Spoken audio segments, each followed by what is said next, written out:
saling mendoakan. 1 Tesalonika 1 ayat 2. Kami selalu mengucap syukur kepada Allah karena kamu semua dan menyebut kamu dalam doa kami. Perusahaan teknologi Google disebut-sebut sebagai perusahaan yang memiliki tempat kerja yang paling membahagiakan bagi para karyawan. Selain mendapatkan gaji yang relatif tinggi, mereka juga disediakan makanan, dari makan besar hingga camilan. Tersedia pula tempat tidur untuk istirahat, berbagai sarana olahraga dan permainan, hingga desain kantor yang nyaman dan modern.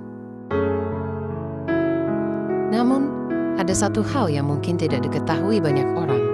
Mengapa Google merancang kantornya menjadi salah satu tempat kerja paling membahagiakan di planet ini? Setiap karyawan Google diwajibkan untuk saling mendoakan satu dengan yang lain. Adalah chat mentan yang dengan sengaja memasukkan kegiatan untuk saling mendoakan dalam budaya perusahaan itu. Chat adalah seorang Googlers, sebutan bagi karyawan Google, yang merancang sebuah program pelatihan pengembangan diri yang bertujuan untuk menolong sesama Googlers mengelola stres dan hal-hal negatif dalam diri mereka, yang disebut dengan Search Inside Yourself. Dia mengajarkan agar setiap karyawan memikirkan 2 orang yang bekerja di situ, kemudian mendoakannya dengan tulus. Dampak dari budaya ini sungguh luar biasa. Kebiasaan sederhana tersebut ternyata mengubah suasana kantor mereka lebih positif. Bahkan, setiap orang yang sudah mempraktekkan ini mengaku bahwa mereka merasa lebih bahagia dibanding sebelumnya. Tadi malam, saya mengobrol dengan salah seorang sahabat. Ia berbagi bahwa belakangan ini, ia sempat mengalami berbagai pergumulan karena satu dan lain hal yang membuatnya cukup kehilangan semangat. Dan ia sedikit tidak yakin untuk menyongsong tahun yang akan mendatang, yang akan tiba sebentar lagi. Saya berusaha menguatkan dia bahwa mungkin Tuhan sedang mempersiapkan hal indah baginya. Setiap tahun mungkin memiliki musimnya tersendiri bagi hidup kita masing-masing. Namun Tuhan tetap Allah yang setia dan rancangannya indah bagi kita. Saya berkata bahwa saya selalu mendoakannya setiap kali saya berdoa. Dia berkata bahwa dia dikuatkan karena ada orang-orang yang menopangnya lewat doa. Dan ia pun berdoa buat orang lain termasuk saya. Karena siapa tahu, Tuhan memakai doanya untuk menopang orang lain. Saya sungguh dikuatkan dan bersyukur memiliki dia sebagai salah satu sahabat.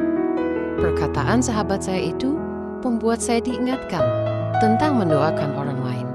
Sebagai orang percaya, firman Tuhan memerintahkan kita untuk mendoakan orang lain.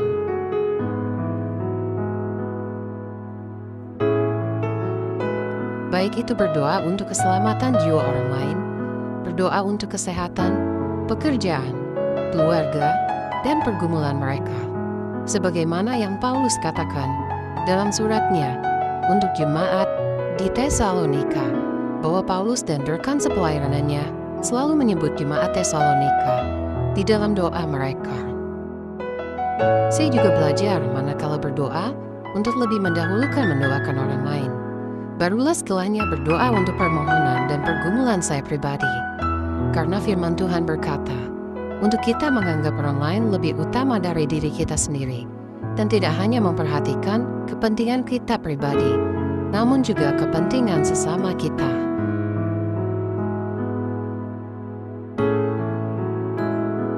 Dengan tidak mencari kepentingan sendiri atau puji-pujian yang sia-sia. Sebaliknya, hendaklah dengan rendah hati yang seorang menganggap yang lain lebih utama daripada dirinya sendiri. Dan janganlah tiap-tiap orang hanya memperhatikan kepentingannya sendiri, tetapi kepentingan orang lain juga.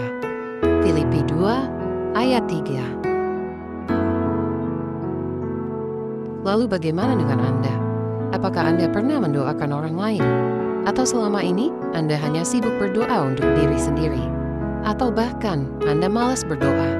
Mulai hari ini, saya mendorong setiap kita untuk bersungguh-sungguh mengambil waktu berdoa dan mendoakan orang lain.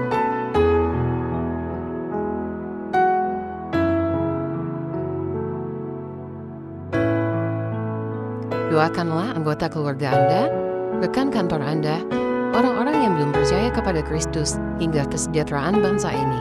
Percayalah bahwa Tuhan akan turut campur tangan dengan caranya yang ajaib untuk menjawab semua hal yang telah didoakan bila Anda melakukannya dengan sungguh-sungguh, tekun dan penuh ketulusan. Semoga Tuhan Yesus memberkati.